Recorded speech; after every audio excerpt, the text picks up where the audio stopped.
हाय मेरे जेकेटी and welcome to edu captain channel once again. तो भैया भगवान की दुआ से और आप लोगों के प्यार से फाइनली हमारा जो शेड्यूल है एकेडमिक शेड्यूल वो आज ओवर होने जा रहा है। भगवान की दुआ से जो जो हमने एक्सेल शीट में जैसा जैसा शेड्यूल बनाया था वो सारा कवर कर चुके हैं। आज हम जो है हमारी एकेडमिक वीडियो का लास्ट टॉपिक पढ़ने जा रहे हैं, comparison of India, Pakistan, China. और सिर्फ यही नहीं भैया, यहां तक तो अभी हमने सिलेबस कंप्लीट करा है, अभी तो हम एवरेज पे बैठे हैं। एवरेज से टॉप क्वालिटी वो क्रीम लेयर वाला स्टूडेंट बनने के लिए ना हमें बहुत सारी चीजों की तैयारी करनी है भाई। पिक्चर बेस्ड क्वेश्चन कैसे प्रैक्टिस करें, असर्शन रीजनिंग कैसे प्रैक्टिस करें, केस स्टडी बेस्ड कैसे प्रैक्टिस करें, ठीक है जी। उसके अलावा एक टॉपर की आंसर शीट की प्रेजेंटेशन कैसी होती है, उसके अलावा जो है टाइम पे पेपर कैसे पूरा करें, कौन से सेक्शन से स्टार्ट करें, ईच एंड एवरीथिंग। वो जो 3 दिन जो मैंने आपको बोला था साथ नहीं छोड़ूंगा, वो 3 दिन में हम जो है अपनी टॉप क्वालिटी की तैयारी करने वाले हैं, ठीक है जी। तो भैया जुड़े रहिएगा, ये नहीं कि भैया एकेडमिक सिलेबस खत्म चलो भैया अपना काम बनता भाड़ में जाए जनता, ये नहीं होना चाहिए। मैं आपको पहले बता देता हूं क्योंकि तब तक तो अभी तक तो आप एवरेज हो, ठीक है। तो आज का जो चैप्टर है बहुत इंपॉर्टेंट है, 8 मार्क्स की वेटेज रखता है ये चैप्टर, ठीक है। और देखो हमने पूरी इंडियन इकोनॉमिक डेवलपमेंट में, देखो बुक का नाम भी क्या था, इंडियन इकोनॉमिक डेवलपमेंट। हमने यही पढ़ा कि यार इंडिया का इंडिपेंडेंस से पहले क्या था, फिर इंडिपेंडेंस के बाद क्या हुआ, फिर बीच में थोड़े से लड़खड़ाए तो इकोनॉमिक रिफॉर्म्स ने क्या किया, अभी करंट चैलेंजेस क्या फेस करने पड़ रहे हैं। अब हम कंपेयर कर रहे हैं इंडिया का जो इतने सालों का हमने जो ग्रोथ देखा, इतने सालों का जो हमने प्रोग्रेस ट्रैक रिकॉर्ड देखा वो बाकी कंट्रीज के मुकाबले। अब ये तो है नहीं कि भैया वर्ल्ड में भैया 150-200 कंट्रीज हैं, 196 जो कहीं क्लेम करते हैं, कहीं 200 से ज्यादा क्लेम करते हैं, तो उन सबके साथ इंडिया का कंपैरिजन हो जाएगा, नहीं। सिर्फ नेबर जिनके साथ उसकी सिमिलैरिटीज है, जिन्होंने इंडिपेंडेंस आसपास ही लिया था। तो बेसिकली ऐसी 2 कंट्रीज है, पाकिस्तान और चाइना, जिनका इंडिपेंडेंस इंडिया के आसपास ही हुआ था, जिन्होंने एक जैसा प्रोग्रेस जो है किया था इंडिया के साथ साथ। फिर उसके बाद आज की डेट में हम कंपेयर करेंगे कि आज कहां तीनों स्टैंड करते हैं। अच्छा, एक सबसे बड़ा क्वेश्चन बच्चों के माइंड में आता है, सर डेटा पढ़ना है कि नहीं पढ़ना, ये बता दो बस। ये डेटा वाला चैप्टर सबसे ज्यादा है, ये इसमें इतने ज्यादा डेटा मिलते हैं, क्या हमें पढ़ने की जरूरत है? तो जो जो बताऊंगा पूरे चैप्टर में बस वही पढ़ना है और लेटेस्ट पढ़ना है, एनसीईआरटी बुक से लेटेस्ट पढ़ना है। मैं आपको नोट्स में इनकॉर्पोरेट कर दूंगा, ठीक है जी। अभी इस नोट्स में जो है एक बुक पुराना है इसमें डेटा, लेकिन मैं आपको जो ड्राइव पे नोट दूंगा, ठीक है जी, वो उसमें आपको लेटेस्ट डेटा मिलेगा, ये बात याद रखना। लेकिन उससे पहले ये डेटा मिलेगा कहां, ये पीडीएफ मिलेगी कहां? ये मिलेगी आपको अकाउंट्स एंड इको की महफिल टेलीग्राम चैनल पर। जल्दी से आओ, ज्वाइन करो, यहीं पर आपको नोट्स मिलेंगे, यहीं पर आपको प्रैक्टिस क्वेश्चन मिलेंगे, यहीं पर जो मैं डिफरेंट चीजें बनाने वाला हूं, ठीक है जी। Picture based question, case study based question, सारी पीडीएफ यहीं मिलेंगी। और भैया ये मेरा दावा है कि अगर आप वो कर जाओगे ना तो भैया इकोनॉमिक्स में आपके मतलब यार 80/80 तो है ही है। देखो बहुत इजी होता है इकोनॉमिक्स में 80/80 लाना, ठीक है, इसमें कोई दोहराई नहीं है। लेकिन 70+ की गारंटी तो होती ही है, ये 100% है। उसके बाद एक आधा नंबर जो है आपकी प्रेजेंटेशन खराब हो गई, एक आधा नंबर आपने कोई पॉइंट अच्छे से नहीं लिखा, उसमें इधर उधर हो जाता है, लेकिन गारंटी 70+ की तो 100% है, ये बात याद रखिएगा, ठीक है जी। तो इसी पे आपको सारा मटेरियल मिलने वाला है, तो जल्दी से आए, ज्वाइन कर लो भैया। इतने सारे बच्चे अभी तक ज्वाइन कर चुके हैं और जो जो सर्विसेज यहां पर मिल रही है उस सबका बेनिफिट उठा चुके हैं। उसके बाद आपका जो है एडू कैप्टन का यूट्यूब चैनल, उस पे प्लेलिस्ट जो है तैयार हो भी गई है, एकेडमिक तो ऑलमोस्ट पूरी हो गई है। उसके अलावा अब तो भैया मजा आएगा। वो होता है ना कि यार एक मूवी में 2 जब हीरो होते हैं तो एक तो शुरू में एंट्री मार गया, एक जब बाद में आता है ना फिर मूवी पिक करती है, तो बस ये वो वाला सीन होने वाला है अब, ठीक है जी। ये 3 दिन में इतना ऐसा मटेरियल आपको प्रोवाइड करा दूंगा कि भैया तबाही मच जाएगी, तबाही, ठीक है। चलो आज जल्दी से स्टार्ट करते हैं हमारा chapter comparison of India with China and Pakistan. देखो ये हमने 2 कंट्रीज क्यों चूज करी, क्योंकि मैंने आपको पहले ही बताया इन दोनों ने क्या है, सेम ही लेवल पे स्टार्ट किया था, सेम ही टाइम पे स्टार्ट किया था, तो इसीलिए इनके साथ कंपैरिजन जो है वो एकदम एप्ट बैठेगा, ठीक है। देखो यार अगर एक सपोज करो, अगर हम अंबानी के लड़के की, ठीक है जी, एक नॉर्मल एंटरप्रेन्योर से जिसने अपना सारा एम्पायर, जैसे अमन गुप्ता ले लो, ठीक है, उसने एम्पायर खुद बनाया है, और हम बोले भाई अमन तूने किया क्या, अंबानी के लड़के को देखो उसने क्या क्या कर लिया, भाई वो यहां से स्टार्ट कर रहा है, अमन यहां से स्टार्ट कर रहा है, तो कंपैरिजन अच्छा नहीं है ना। तो इंडिया का अगर हम बाकी कंट्रीज जैसे अमेरिका, रशिया, इन सबसे कंपैरिजन करें तो वो सही नहीं है, क्योंकि इधर यहां पर इन्होंने एक लेवल पे स्टार्ट करा, तो यहां पर कंपैरिजन जो है वो सही माना जाता है। ठीक है, तो इसीलिए हम India with China and Pakistan पढ़ते हैं। इसमें हमने ये सिंपल सी बात ये पहले से लिखा हुआ कि ऑलमोस्ट तीनों कंट्रीज को ऑलमोस्ट 60-70 साल हो चुके हैं, मोर देन दैट इंडिपेंडेंस लिए हुए, और फिर उसके बाद उन्होंने डिफरेंट स्टेप्स लिए, जो सिमिलर भी लिए, अलग भी लिए। किसी कंट्री के लिए वो बेनिफिशियल रहा, किसी कंट्री के लिए वो बेनिफिशियल नहीं रहा। ये सारा हमने पढ़ना है। मेक श्योर जो जो मार्क कराता जाऊंगा, जो ईयर, जो डेटा, वो आपको बाय हार्ट याद होना चाहिए, ये बात याद रखिएगा। ठीक है, तो all the 3 countries have more than 6 decades of development experience behind them. अब डेवलपमेंट पाथ अगर हम कंपेयर करें तो all the 3 nation started their development path at the same time. अपनी कंट्री की डेवलपमेंट, अपनी कंट्री की प्रोग्रेस के प्रति काम करना तीनों ने ऑलमोस्ट एक टाइम पे ही स्टार्ट किया था। जहां पर इंडिया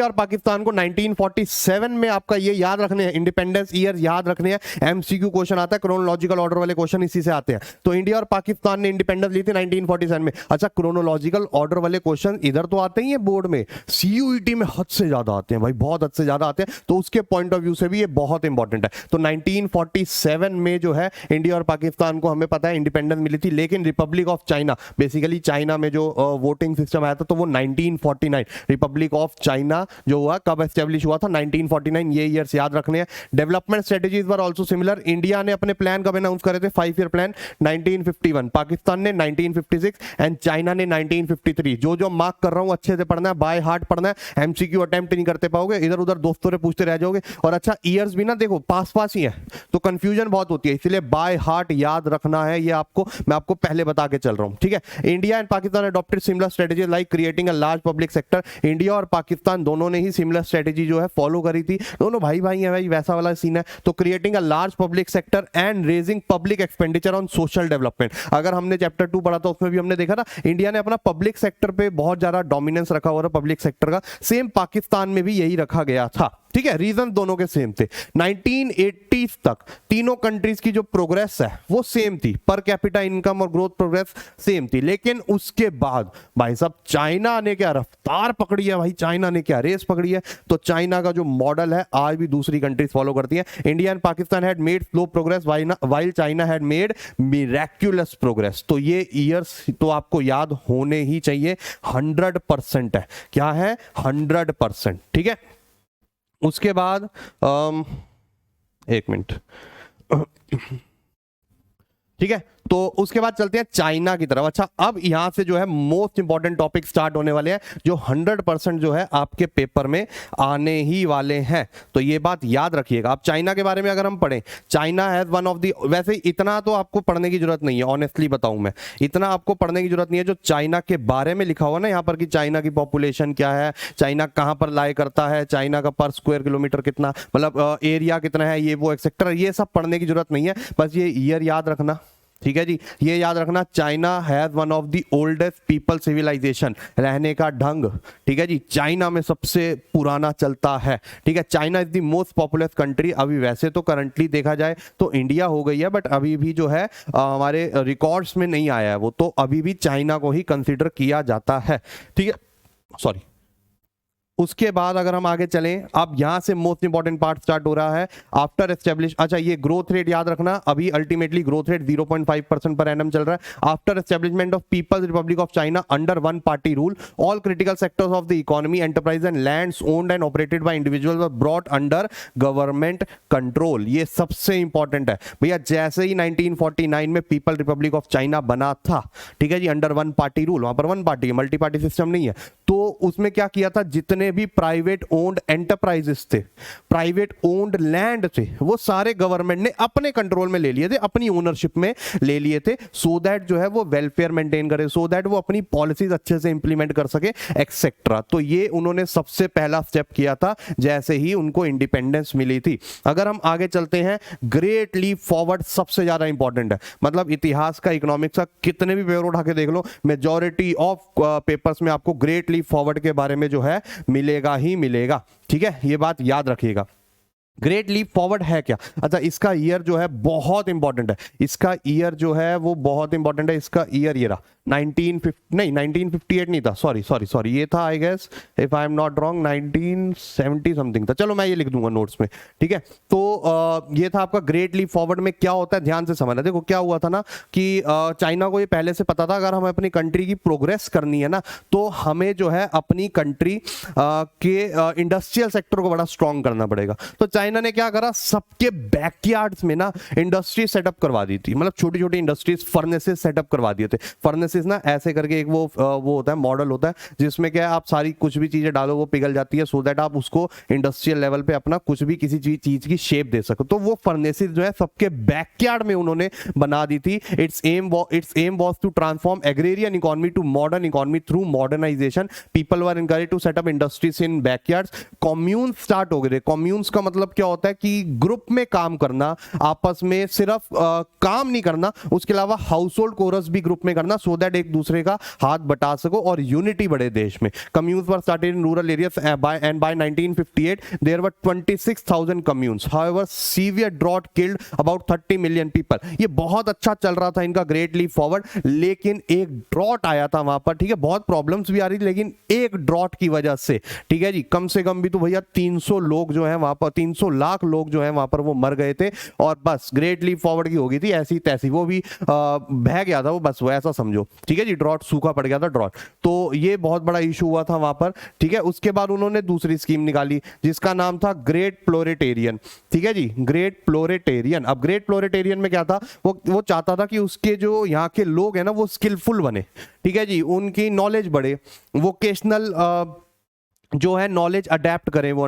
तो वो क्या करते थे, वो different different country specially Russia से जो है प्रोफेशनल बुलाते थे। ये ना मैं जब भी ये वर्ड बोलता हूँ पता नहीं बच्चे हंसते क्यों है कि सर रशिया से बुलाते थे क्या, तो ऐसा होता था। तो पता नहीं इतने एक तो बच्चे ऐसे होते जा रहे हैं। तो ग्रेट प्लोरेटेरियन कल्चर रेवोल्यूशन जो 1965 में आया था, ठीक है, जो 1966 से 76 तक पूरा फॉलो हुआ था, उसमें क्या था, स्टूडेंट्स और प्रोफेशनल्स को कंट्री साइड पे भेजा जाता था, मतलब on the outskirts of the country, और वहां से फिर प्रोफेशनल के थ्रू उनके अंदर नॉलेज और ट्रेनिंग इंपार्ट करवाई जाती थी। लेकिन किसी कारणवश चाइना और जो रशिया है उनके रिलेशन जो है सौर हो गए थे, खराब हो गए थे, और रशिया ने अपने जो प्रोफेशनल्स हैं वो वापस बुला लिए थे, जिस वजह से ये भी पॉलिसी इतनी ज्यादा जो है सक्सेसफुल नहीं रही थी। तो ये दो पॉलिसीज जो है ये इनका इफेक्ट बहुत अच्छा आ रहा था, लेकिन बाय वन रीजन और दी अदर इनका जो सक्सेस थी वो कम हो गई थी, ठीक है। उसके बाद आता है रिफॉर्म्स इन चाइना। अब चाइना हो गया परेशान। चाइना कह रहा है भाई यार मैं तो अपनी तरफ से कोशिश कर रहा हूं लेकिन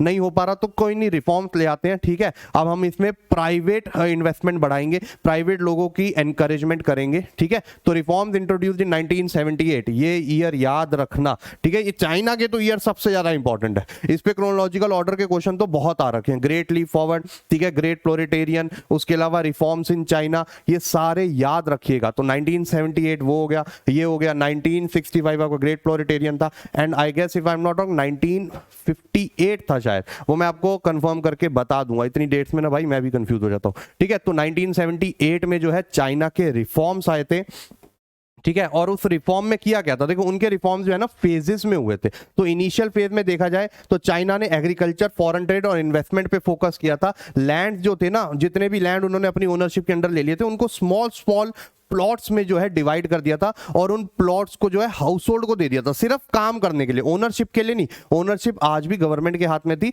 लेकिन सिर्फ काम करने के लिए उन्हें दे दिया था कि भैया तुम इस पे काम करो, और जितनी भी इनकम तुम इस लैंड पे जनरेट करते हो एग्रीकल्चर और इंडस्ट्री का काम कर करके, ठीक है जी, मेरे को बस स्टिपुलेटेड टैक्स दे देना, बाकी सारी इनकम तुम रख लेना, ताकि उनका एनकरेजमेंट बढ़े उस पे काम करने का, ठीक है। और लेटर फेज में रिफॉर्म्स जो है इंडस्ट्रियल सेक्टर में उतारे गए थे, जिसमें प्राइवेट सेक्टर और फर्म्स एंड विलेजेस की जो है इन्वेस्टमेंट को उनको एनकरेज किया गया था। Were allowed to produce goods and government enterprise were made to face competition. पहले क्या था, गवर्नमेंट ने सब अपने अंडर कर लिया था ना एंटरप्राइजेस, फिर उसके बाद प्राइवेट वालों को भी अलाउ कर दिया, so that government enterprise, just like India में भी जब कंपटीशन नहीं फेस करना पड़ा था तो क्वालिटी बड़ी खराब हो गई थी, तो ऐसे यहां पर हुआ था। तो इसीलिए जो है वो अलाउ कर दिया था प्राइवेट इन्वेस्टमेंट, प्राइवेट एंटरप्राइजेस। उसके बाद एक और रिफॉर्म लेकर आए थे, वो डुअल प्राइसिंग। इस पे भी कई बार क्वेश्चन आ जाता है, जो मुझे लग रहा है इस पे भी इस बार ही क्वेश्चन आएगा, ठीक है, क्योंकि डुअल प्राइसिंग है ना, काफी टाइम से आया नहीं है।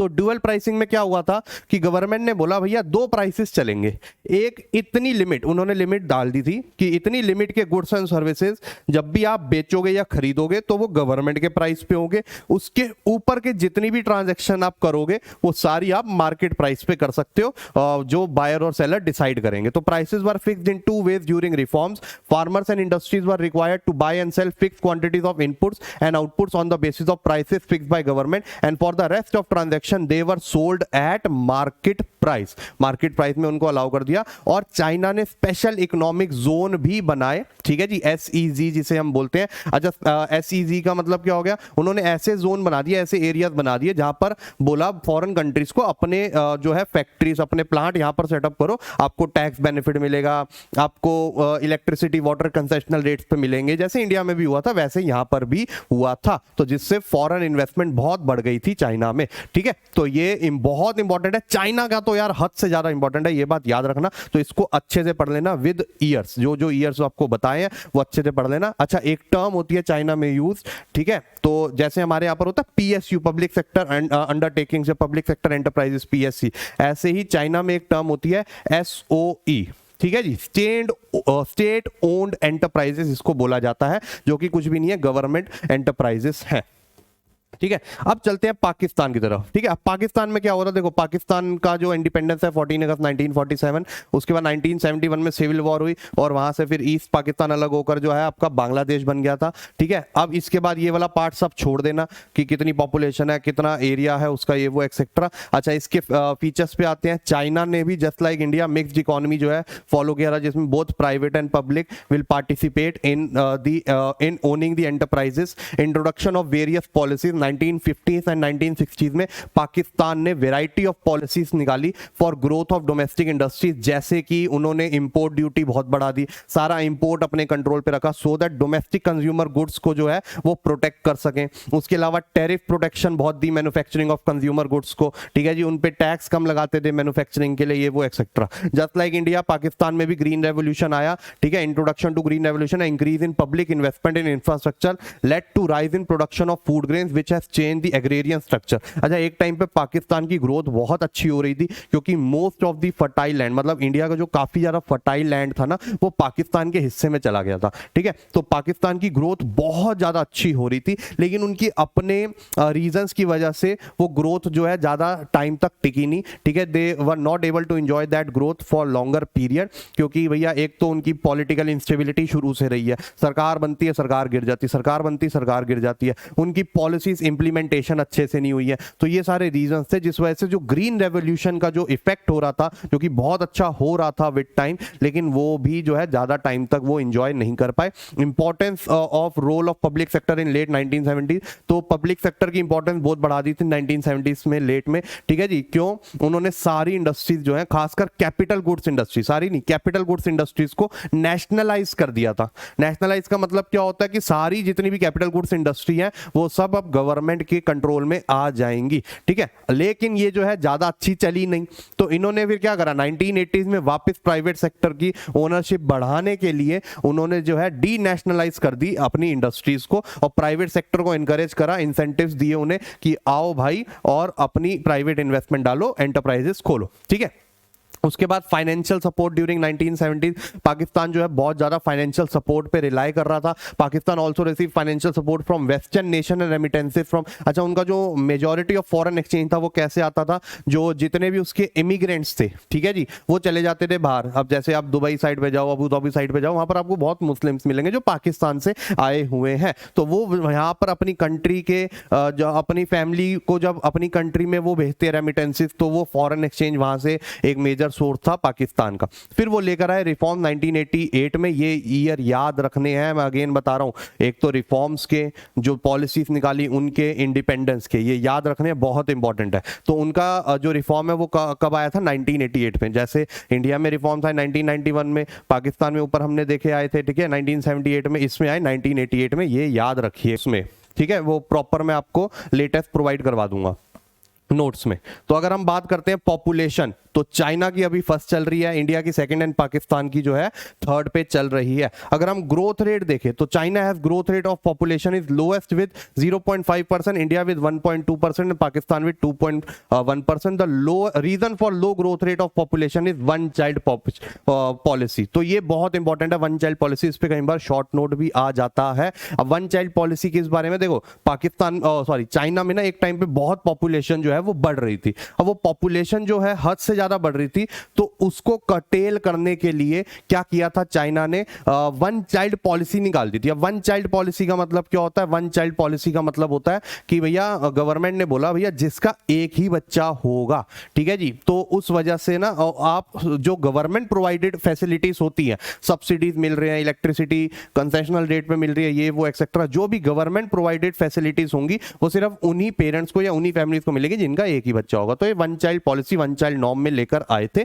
ठीक है जी। तो टू कर्टेल देयर पॉपुलेशन, ठीक है, क्योंकि पॉपुलेशन हद से ज्यादा बढ़ जाए तो वो रीजंस होती है अदर चीजों का, पॉवर्टी का, अनएम्प्लॉयमेंट का एक्सेट्रा। तो इसलिए टू कर्टेल पॉपुलेशन उन्होंने जो है ये चीज अडॉप्ट करी थी, ठीक है। अब लेकिन इसके ना अपने डीमेरिट्स थे। एक तो सबसे बड़ा डीमेरिट ये हो गया कि उनकी सेक्स रेशियो जो है वो बहुत ज्यादा जो है डिस्टर्ब हो गई, क्योंकि अब एक ही बच्चा का वो निकाल दिया, ठीक है जी, पॉलिसी। तो फैमिलीज जो है प्रेफर कर रहे थे कि वो एक बच्चा सन ही हो, तो सन टू मेल टू फीमेल की जो रेशियो है वो बहुत ज्यादा डिस्टर्ब हो गई थी उस टाइम पे। दूसरा, चाइना को रियलाइज हुआ कुछ टाइम बाद जाके भाई कि अगर हम ज्यादा टाइम तक ये इंप्लीमेंट रखेंगे ना वन चाइल्ड पॉलिसी, तो एक टाइम ऐसा आएगा जहां पर जो है हमारी कंट्री में जो है adult people, old people in fact ज्यादा हो जाएंगे और यंग पीपल जो है उनकी पॉपुलेशन कम हो जाएगी। फिर ओल्ड पीपल तो भैया काम नहीं करते हैं, मेन तो यूथ होता है ना देश के लिए, ठीक है, जो उसको प्रोडक्टिविटी बढ़ा कर देता है। तो वो उन्होंने रियलाइज किया, फिर उसको डिसकंटिन्यू कर दिया था कुछ टाइम बाद। लेकिन ये एक रीजन था जिस वजह से उनका ग्रोथ रेट ऑफ पॉपुलेशन बहुत ज्यादा कम हो गया था।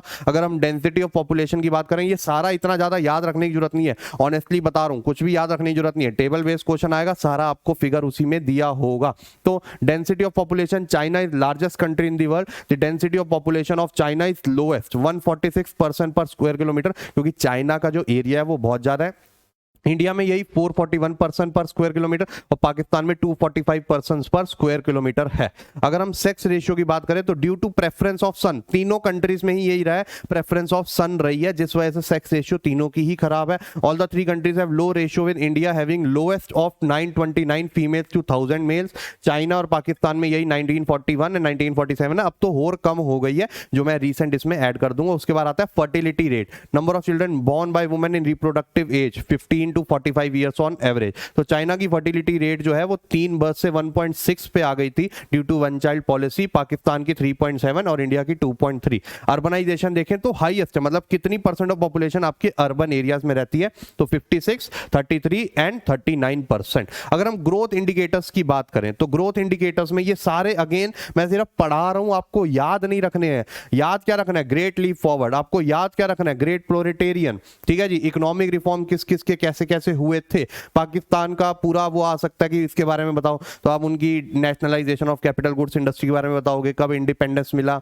उन्होंने मिक्स सिस्टम अडॉप्ट करा, पब्लिक सेक्टर की डोमिनेंस ज्यादा, फिर डी इंडस्ट्रियलाइज कर दी थी capital goods industries, private investment encourage करने के लिए, तो वो सारा आप बताओगे। सेम अगर चाइना के रिफॉर्म्स आए तो उनका डुअल प्राइस वाली बताओगे, सब कुछ बताओगे, ठीक है। तो डेटा वाला इतना याद नहीं रखना, ये ऑनेस्टली बताओ। Growth rate of GDP, China has the second largest GDP, $1, मतलब ये सारा ना फैक्चुअल है, इसमें ऑनेस्टली बताऊं तो कुछ बताने वाला भी नहीं है, ये आप रीड भी कर लोगे ना बस तो आपका काम हो जाएगा। तो लेट्स स्किप दिस पार्ट, ठीक है, और मेन उस पे आते हैं जो हमने पढ़ना है, क्या था वो, ठीक है। ये सारा एक बस ये कंक्लूजन देख लो। So it can be concluded that China's growth is mainly contributed by manufacturing sector. India growth जो इंडिया की ग्रोथ थी वो सर्विस थे, और Pakistan shows deceleration in all the 3 sectors, तीनों ही सेक्टर उसके खराब रहे हैं। अब यहां से आपका मेन पार्ट स्टार्ट हो जाता है ह्यूमन डेवलपमेंट इंडिकेटर, जिसमें आपके जो है प्रॉपर आपको डेफिनेशन भी आनी चाहिए इन इंडिकेटर्स की। ह्यूमन डेवलपमेंट इंडेक्स, देखो ह्यूमन डेवलपमेंट इंडेक्स जो है 3 बेसिस पे मेजर किया जाता है, ठीक है, लाइफ एक्सपेक्टेंसी,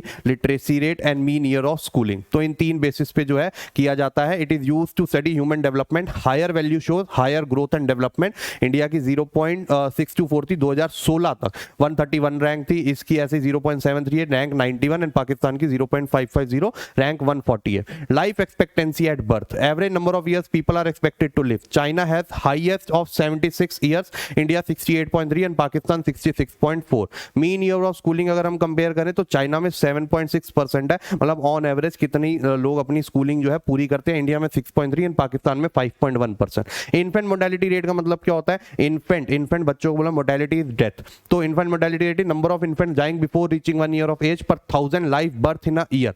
तो lower the rate better the health and sanitation facility. ठीक है, तो China 9, India 38, Pakistan 66। people below poverty line, people who don't have level of income which is necessary to get minimum level of calorie intake, India में 37% of population जो है below poverty line रहती है, China में 32 और पाकिस्तान में 44। Maternal mortality rate China 27, women die before 1 lakh births, India 174 and Pakistan 178। GDP पर capita China का जो है 14,400, India 6092 and Pakistan 4866। Access to improved water sources, percentage of population which has reasonable access to water and is able to obtain at least 20 liters per person per day, China 96, 94 and 91%. Access to improved sanitation, China 77, India 40, Pakistan 64। Only indicator जहां पर पाकिस्तान की performance India से अच्छी है, ये भी आ जाता है कई बारी। पॉपुलेशन अंडर नरिश, चाइना की 9, पाकिस्तान की इंडिया की 39, पाकिस्तान की 45। अच्छा, लिबर्टी इंडिकेटर का मतलब क्या होता है? ये डेफिनेशन भी आ रखी है। इन लिबर्टी इंडिकेटर का मतलब होता है, liberty indicators are equally important as it measures the extent of demographic participation in the social and political decision making, कि करंटली एक बंदे को कितना फ्रीडम है कि वो डेमोक्रेटिक प्रोसेस में पार्ट ले सके। ठीक है जी, मतलब खुल के बोल सके, right to freedom of speech, ये वो etcetera. Appraisal of development strategies, तो अगर हम कंपेयर करें तो डेवलपमेंट स्ट्रेटेजीज तीनों कंट्री की, तो चाइना में रिफॉर्म्स आए 1978 में, ठीक है, इंडिया में आए 1991 में, पाकिस्तान में 1988 में। अब उनके अचीवमेंट्स और फेलियर्स की बात करें प्री रिफॉर्म और पोस्ट रिफॉर्म पीरियड में, तो चाइना का अगर प्री रिफॉर्म पीरियड देखें, massive extension of basic health services in rural areas, मतलब उन्होंने रिफॉर्म से पहले जो है हेल्थ सिस्टम पे बहुत काम किया था, कम्यून सिस्टम से काफी ज्यादा इक्विटेबल डिस्ट्रीब्यूशन था, और जो लोग हैं ग्रुप्स में काम करते थे। Despite land reforms, collectivisation, the great leap forward and other initiatives, the per capita grain output in 1978 was same in 1950। तो एग्रीकल्चर के पॉइंट ऑफ व्यू से देखा जाए तो जो पर कैपिटा ग्रेन आउटपुट निकल के आ रहा था वो बहुत मतलब उतना ही था, तो रिफॉर्म्स का ज्यादा फर्क नहीं पड़ा था। लेकिन यही अगर हम पोस्ट रिफॉर्म पीरियड देखें तो each reform was introduced at small level. अच्छा, ये बहुत खासियत थी चाइना की, वो कोई भी जो पॉलिसी निकालता था वो पहले छोटे लेवल पे चेक करता था और उसका रिजल्ट जो है एनालाइज करके फिर वो बड़े लेवल पे इंप्लीमेंट करता था, तो which proved beneficial for them. Infrastructure facilities बहुत ज्यादा डेवलप कर ली, like education, health, land reform, long existence of decentralised planning and existence of small enterprise help positively in improving the social and income indicators. Agriculture reforms brought prosperity to vast number of poor people, it created conditions for the subsequent phenomenal growth in rural industries and built up strong support base for more reforms। उसके बाद अगर हम पाकिस्तान की बात करें तो the reform process led to worsening of all the economic indicator. उनके जो भी स्टेप्स थे वो उनके लिए डेट्रीमेंटल प्रूफ हो रहे थे, उनके लिए उल्टा ही होता जा रहा था। Growth rate of GDP decreased, proportion of poor people started rising again, मतलब एक टाइम पे बहुत अच्छा परफॉर्म कर रहा था पाकिस्तान, लेकिन वो वापस री इमरजेंस ऑफ पॉवर्टी क्यों आई थी, ये क्वेश्चन आ रखा है काफी ज्यादा। Agricultural growth and food supply situation was based on good harvest and not on institutional process of technical change, मतलब वो कुछ अपने एग्रीकल्चर की इंप्रूवमेंट, क्योंकि देखो सबसे ज्यादा फर्टाइल लैंड उन्हीं के पास था, तो अब वो अगर कुछ अपना ऐसा कुछ स्टेप्स लेते जिसमें टेक्नोलॉजी इंप्रूव करते या फिर इरिगेशन फैसिलिटीज इंप्रूव करने की कोशिश करते तो आज शायद पिक्चर कुछ और देखने को मिलती, लेकिन उन्होंने ये किया नहीं। वो तो बस अपना जो है भगवान के ऊपर छोड़ देते थे, और बारिश हुई तो ठीक है, नहीं हुई तो भैया काम खराब। तो ये बहुत बड़ा इशू था। In Pakistan most of the foreign exchange came from remittances from Pakistani workers and exports of highly volatile agricultural products. तो उनका जो मेन रेमिटेंसेस थे वो मेन जो फॉरेन एक्सचेंज आता था वो रेमिटेंसेस के थ्रू आता था, तो उससे कितना ही आ जाएगा। तो उनके पास कोई फॉरेन एक्सचेंज रिजर्व भी अच्छा खासा नहीं पड़ा था, ऊपर से उनकी डिपेंडेंसी ऑन फॉरेन लोन्स बहुत बढ़ती जा रही थी और वो रीपे करने में उनको बहुत मुश्किल हो रही थी, इस वजह से री इमर्जेंस हुआ। However, during last few years, Pakistan has recovered its economic growth and has been sustaining. तो पहले के मुकाबले में उनकी जो सस्टेनेंस है वो थोड़ी सी बेटर हुई है. अगर हम कंक्लूजन पे आए तो इंडिया की परफॉर्मेंस मॉडरेट है. पाकिस्तान की जो पॉलिटिकल इंस्टेबिलिटी रही है, over dependence on remittances and foreign add रही है, उसकी वजह से उनकी परफॉर्मेंस जो है अच्छी नहीं हो पाई है. लेकिन चाइना की तो भैया मिरेक्युलस परफॉर्मेंस थी. Lack of political freedom and its implication on human rights were major concern, but market system used by China helped to improve its performance by retaining collective ownership of land and allowing individuals to cultivate land. China has ensured social security. Public intervention in providing social infrastructure brought positive results in human development indicators in China. तो ये था आपका India Pakistan China का chapter. इसमें data ज्यादा याद मत रखना, ईयर्स तो बहुत ही ज्यादा याद है. ये आपके प्रैक्टिस क्वेश्चन है भैया, इनको बहुत अच्छे से करना. ले देकर यही आएंगे, मैं आपको बता रहा हूं. ठीक है जी. तो ये आपके टोटल कितने 33 क्वेश्चन. अगर आपने ये प्रैक्टिस कर लिए तो आपके 8/8 तो पक्के हैं इस चैप्टर में. ठीक है. तो इसी से हमारा जो है एकेडमिक जो है सिलेबस खत्म होता है. लेते हैं अब नेक्स्ट वीडियो में. तब तक के लिए bye bye, take care and have fun.